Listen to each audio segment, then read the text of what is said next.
The Triton Initiative and BioSonics Incorporated have partnered to develop a novel sensor system that monitors the risk of animal collision with underwater current energy converters like tidal turbines. The system has 3 sensors. The first is a BioSonics sonar array that provides initial detection of animals such as fish moving with tidal or river currents.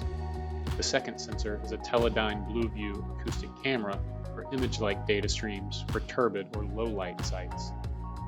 And the third sensor is a machine vision teledyne FLIR black fly video camera to provide optical imagery at sites with high visibility.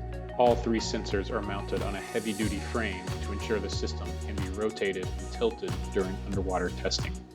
The system's cables connect to a surface unit that displays the outputs from the 3 sensors. The BioSonics sonar array shows a live display in a 1.8 meter tank.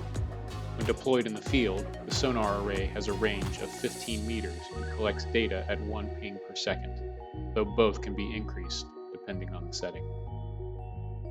Output from the Blueview acoustic camera's high-frequency head with an 8-meter range and low-frequency head with a 15-meter range, each collecting 4 pings per second. Lastly, the live feed from the Blackfly optical camera collects 30 frames per second. When used in this arrayed system, these diverse sensors allow for reliable environmental monitoring and site-specific data collection in different environments where current energy converters may be installed.